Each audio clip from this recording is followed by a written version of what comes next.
I originally bought Fallout 4 at launch. I hadn't really played any of the other games until that point other than a brief stint with New Vegas and Fallout 3, but didn't really play either long enough to get into them. I had always played somewhat linear games, and a large RPG like this was maybe too much for me to digest, and therefore I lost interest after following the main quest mainly. I went back to GameStop, traded back for a penny, a string, and a single chip. However, like many of you watching this video right now, I absolutely devoured the Fallout show on Amazon Prime, and the whole time all I could really think was, damn, I really want to play Fallout. I had a save started back during the holidays, but I didn't get very far. But like I said, the show was such a masterful piece of marketing that I just needed to play Fallout. I even tried Fallout 76, got to about level 10 and uninstalled it. It wasn't that it was terrible, I just felt that I was achieving nothing. But why would I play Fallout 4 when both Fallout 3 and Fallout New Vegas are considered the best in the series by many? Well, for one, I was already installed on my PS5 and I didn't want to go figure out the lengthy list of mods that would make me have the best experience with the older game. It doesn't mean that I won't revisit them at some point, it just means that Fallout 4 was ready to go. I personally feel that the first RPG that I ever truly got invested was Breath of the Wild. To me, that game just encourages you to go wild. Go in the cave, climb that mountain, and hope you don't run out of stamina climbing it up. I bring Breath of the Wild up because I don't think I would be enjoying Fallout 4 as much as I am now if it wasn't for that game.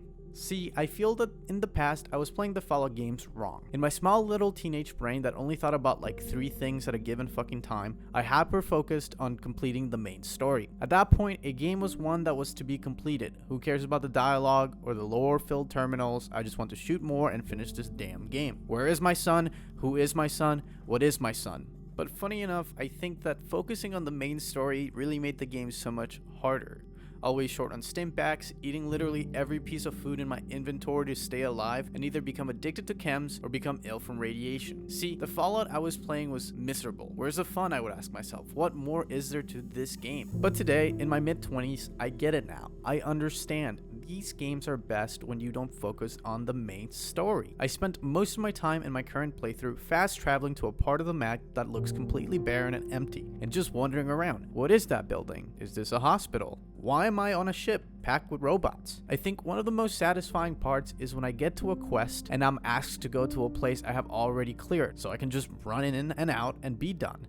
I like that the game allows me to do that. I don't have to wait to meet a random NPC in the middle of nowhere to enter the building I want to enter.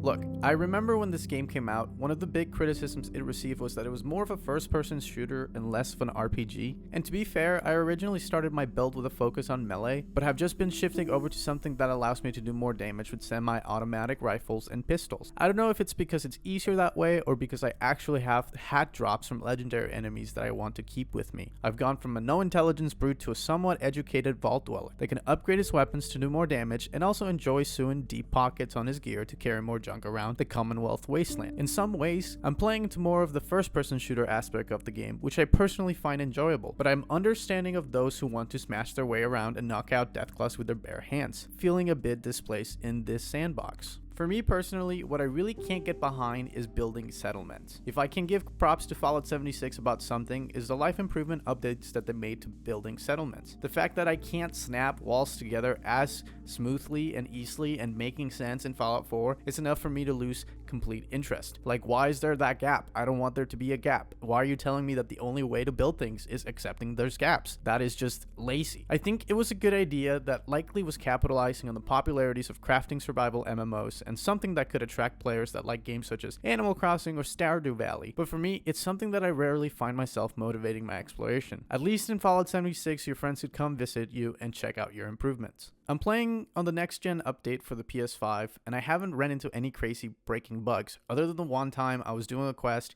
and I got really far into it, and then the game just crashed, and then I had to redo everything from the start, which is really frustrating and can probably lead people to stop playing the game altogether. Another couple of complaints I have is the FOB. I feel like I'm way too close in the first person, and that makes me a little nauseous, but I got used to it. I think what I want you to walk away, and where all my thoughts are leading to, is the fact that this is a good game. It's not a masterpiece of a game, it's not a crazy revolutionary step forward that Fallout 3 was, and it's not as enjoyable as maybe Fallout New Vegas is, but I think for first-timers and die-hard Fallout fans, you can really find the charm in it and enjoy it. You still have the vibe, the enemies, the different weapons. Just make sure that you get out there and explore. Don't get too stuck on the missions, which is crazy to say. That's just how I managed to really enjoy this game. Explore, explore, explore. Yada, yada, yada. Till the next one.